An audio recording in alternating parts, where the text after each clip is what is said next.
Can you just sort of walk us through what happened earlier today? Yes, this morning around 9:36, we received a call through our dispatch of individuals being attacked by a dog. And this occurred on Crenshaw Road, which is off US 29 back towards Cowpens, the Spartanburg area. Once we arrived on scene, we found two people that had been bitten by a large group of dogs. This particular homeowner had in excess of 20 dogs, and we believe at least 6 of them were involved in the biting of the two individuals, the two victims. And even the homeowner, as she attempted to get the dogs away from those that were being bitten, she actually sustained a dog bite as well. But she was not taken for any treatment. The other two people were transported to Spartanburg Regional for treatment. One of them we know went into surgery, and so our investigation is still ongoing. We know the dogs were not running at large. There'd been a confrontation between the two neighbors.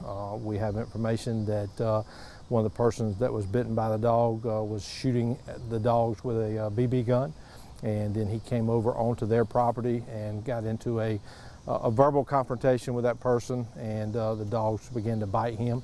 Then another person came out to assist him onto the dog owner's property. Then that person was bitten as well. At this stage, the owner of the dog's been quarantined by DHEC to make sure there's no rabies, so we don't have to, we can make sure those folks don't need to have the rabies shots, the series of shots. And then also that person has been charged for not having the rabies collars. So our animal control did not have that information readily available today. And so it's still under investigation. Our detectives are assisting as well due to the confrontation that occurred earlier, and as well as looking at possible charges against the person who was shooting at the dog with the BB guns. So let me make sure that we're understanding this. So initially it was a dispute between neighbors. There was the front neighbor, the one with the dogs, is the one that has the fence around the house, correct? Yes. And then the person behind her or them is the one who was shooting at the dogs initially? That's correct. That's correct. With a BB gun? Yep. And then after they started shooting, what happened next? It came onto their property, and the dogs were not running at large. The dogs didn't go over onto someone else's property. They were not just running loose through the neighborhood. This person who was bitten, both persons that were bitten, they came onto this lady's property and got into a confrontation with the lady, and then the guy had approached her in an aggressive manner, and then the dogs, at least 6 dogs that we believe, 5 or 6, started biting this guy, and then once he fell to the ground, then they continued biting and pretty much mauling him, and then one of his friends came out to assist him, and that person was bitten as well. And then the owner of the dogs, as she was trying to get the dogs away from him, she also was one of the dogs bit her. What kind of dogs were they? Big dogs, little dogs? They're mixed. They're mixed. Some of them are mixed. They got lab in them. Some of them have some pit in them. So it's mixed dogs, and basically, I would say not a specific type of breed, but basically they're just mutts. So the dogs bit the two males? No, it was male and female. Okay, and also the owner. The owner, dogs. which Okay. is a female. That's correct. And you said that the 2 people that were bit, they could possibly face charges just for... Well, not both of them, but one of them that was doing the shooting. I think one of them just came over to try to render aid and get the dogs off of her male friend, and so she probably is not facing any charges at all. But the gentleman who pretty much got the dogs riled up and shooting the dogs with a BB gun, he could face some charges once our investigation is finished. As far as their conditions, all 3 people? The last report we got is obviously the owner of the dogs. She did not go for any treatment.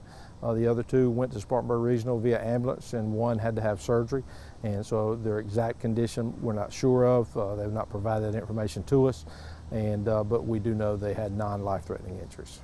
And then you mentioned, just to clarify, the owner of the dogs could face charges as far as they didn't have the correct collar. She has already been charged. She has already been issued a citation for failing to have her dogs with the proper tags on to show that the dogs have had the rabies shots. So she did not have that documentation readily available for our animal control, and she has already been charged with that today. Is this something that y'all run into a lot? We do not, maybe once, twice a year.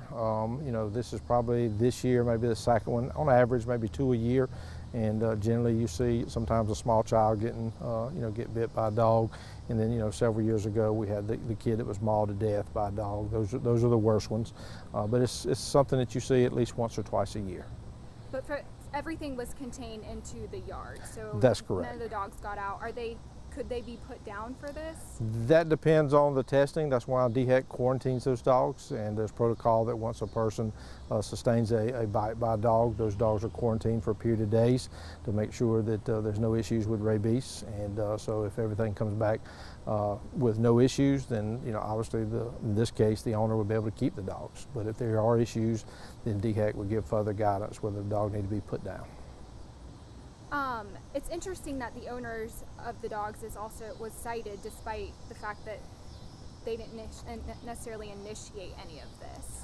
Is that like per a county ordinance, or? No, it's a state law. I mean, and there's a county ordinance that deals specifically with them having the rabies tags as well. And so this is, again, every time you take your animal to a veterinarian and they get their yearly rabies shots, they give you a tag, and you're supposed to keep that tag. And if you don't have it displayed on the dog, it's where it ultimately should be, on the collar of the animal.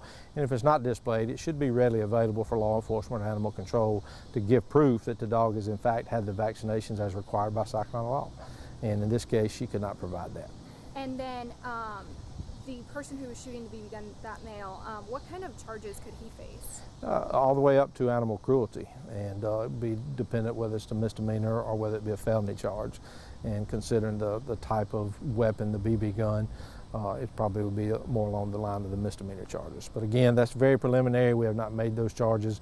We still want to finish getting his side of the story. Had surgery today and heavily sedated, so our investigators will wait until a later time to finish conducting those interviews. Anything else that I'm failing to ask that you want to add? No, again, if you are a pet owner and you love your pets, keep the proper documentation. Take the dog to the veterinarian yearly and make sure that you're getting the shots as required. Make sure that if your dog does bite someone, that everyone is protected. And in this case here, these dogs, she didn't just let the dogs run loose in the neighborhood.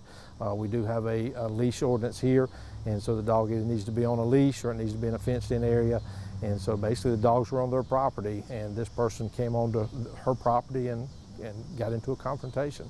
And they've had some ongoing dispute here over the past few weeks, and but we have not had any other calls of service at this particular residence. And animal control has only went to that house one additional time. We did a welfare check due to the large number of dogs that's being kept there. We did that over maybe 30, 45-day period. But again, this is clearly a case where the guy had been harassing the neighbors, had been confrontational with them, kind of antagonizing the dogs along the fence line, getting them, getting the dogs stirred up and barking and getting them worked up.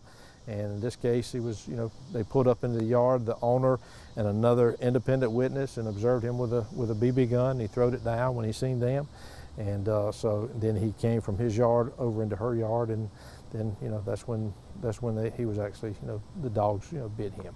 It's a very unfortunate incident, but again, we tell folks the most easiest thing to do if you're having an issue with your neighbor, separate yourself from them, call law enforcement, let us come in, kind of mediate, and let's try to resolve things peacefully, and don't escalate things. You never know what could happen.